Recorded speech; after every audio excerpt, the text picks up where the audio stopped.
Hey guys, I originally picked up today's topic a couple weeks ago. I was going to talk about violence. I saw some of Chris Valenti's TikToks inciting this like political violence. I scrapped the idea. I put it on ice. That is until I saw the Erna Zarutska video and then subsequently the Charlie Kirk video. I was planning on taking a more organized and historical approach to this topic, but after seeing those videos, it hit me so hard that I wanted to take a more personal route.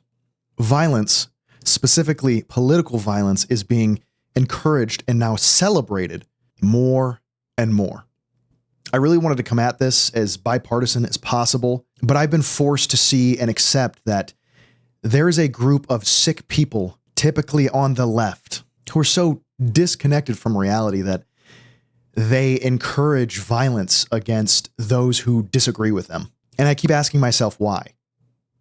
Why are they so quick to jump to the conclusion that violence is the answer, it's necessary? I can't say for sure, but I think these people have no understanding of the precedent that they are setting. I think they are so consumed within their online echo chambers that they begin to lose their humanity. They're capable of looking at a horrific video of a man whose only crime was having conversation, whether you liked his conversation or not, die in a gruesome fashion in front of his family, including his children, hundreds of onlookers, and now thousands of people online, millions even. And that video is met with laughter, celebration, and gleeful joy. They do not understand that by accepting this precedent, they're stepping onto a street, and that street goes two ways. It's so easy for them to celebrate violence because they think it couldn't possibly show up on their doorstep, but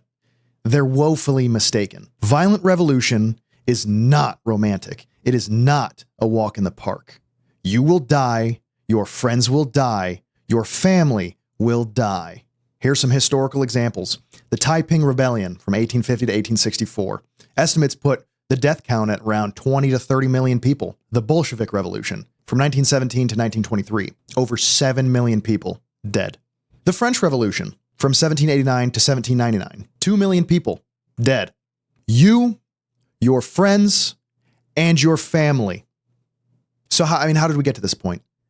And I'm not sure about that one either. But after seeing that Charlie Kirk video, and it is awful, I would not recommend watching it. Being met with glee and joy and laughter and celebration, I am filled with more disgust and disdain for people that I share a society with than I have ever been.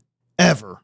And I've been reflecting the past couple days, and all I can think of is that they hold status within the amount of virtue that they can display to others. It's like some kind of competition, a competition to see who can appear most virtuous. And over the years, an attitude of moral superiority started to form. Using this moral superiority complex that they've developed, they started to convince themselves that because they are the moral arbiters, they are the epitome of virtue, that anybody with an opposing opinion or perspective must certainly be ontologically evil. This is where the moral dehumanization begins, and it usually comes in the form of labeling opposition as fascist or Nazi.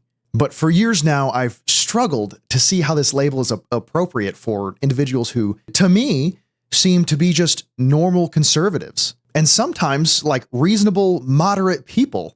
And one thing I know for certain is Charlie Kirk was no fascist. No fascist would platform people with dissenting opinions. So now that he's dead, where do we go from here? Truth is, I have no clue. All I can hope is that something positive comes from this. Something's coming, whether it's good or not, but I hope that it's some kind of positive change. I mean, it's frustrating knowing that society is like a pendulum, and there's nothing you can do to change how hard it swings or in what direction it goes. I love the United States. I love this society. I love this big social experiment. And I love this idea that anyone from anywhere from any background can come together under this umbrella of American values, these inalienable rights given to us by our Constitution. I mean, certainly the United States is not perfect. Our ideals are not perfect, but there is good there. And one of the best things to come from the United States and our values and ideals is the idea and the right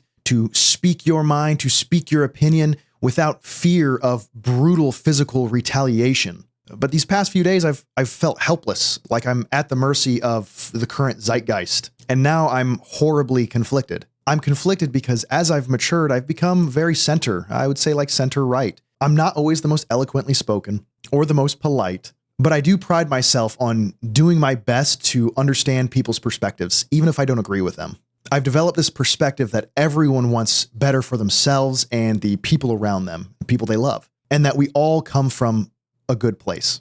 We all want to make positive change. We just disagree on how to get there and what it looks like. But seeing the amount of genuine happiness to arise out of Charlie Kirk's very public death has made me feel a way that it's indescribable. I question everything. I find it difficult to maintain that charitable view that I had of people.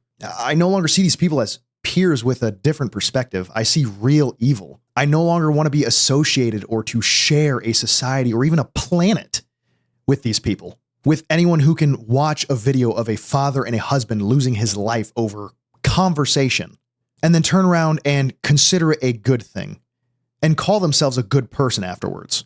I no longer want to reconcile with these particular people, regardless of what political perspective or identity you hold. This is becoming a cultural war between those who believe that you have the right to express your views and to speak your mind and those who believe you don't. With the video ending, I want to show you a compilation of some of the vile people that I've seen on social media who are welcoming this push towards the normalization of violence. I've included their usernames so you can go see for yourself how comfortable they are behaving like this publicly. Take notes because these people walk among us, and it could be you, your father, your mother, your sister, and they would all celebrate.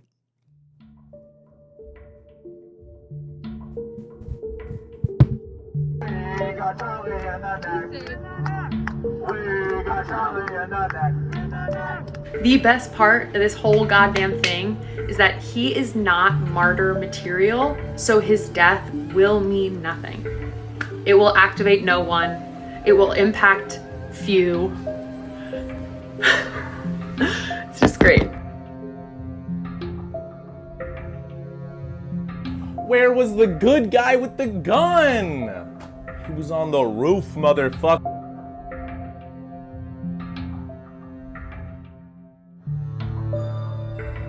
Nah, I say let it die. Let it die, let it die. Let it shrivel up.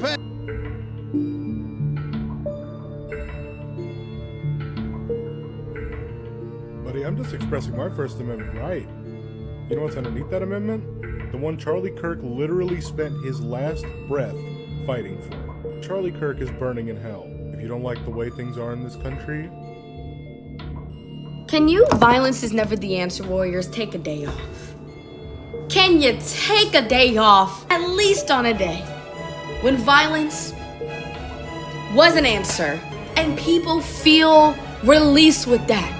Don't be mad at the people who feel released in that. Be mad at the motherfuckers who make us live in a society where that is a way that we feel release. Oh my god, guys, did you hear? The world's finally started to heal. Charlie Kirk was shot. Ooh. I'm pretty positive that this is going to be the post that gets me canceled or widely unfollowed, but I am a very firm and staunch believer that you should never, at no cost, ever speak ill of the dead. Charlie's dead. How nice.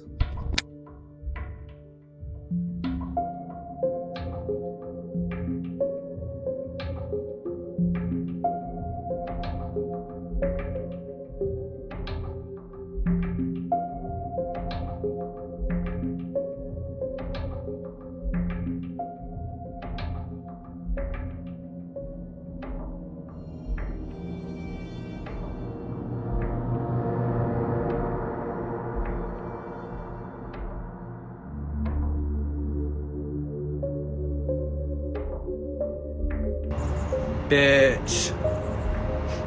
The new South Park episode's gonna be too good. He said that gun deaths are worth it to keep the Second Amendment. Alright, Bad bitch. You're telling me I wake up from a nap and a cis white man's shot and killed? Oh my god. Maybe the laws will change. Maybe they'll change. Oh my god, maybe.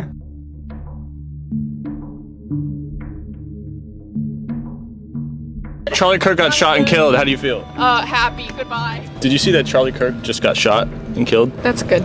Charlie Kirk gets shot and killed today. We're just getting people's opinions. How do you feel about that? Girl, someone had to do it.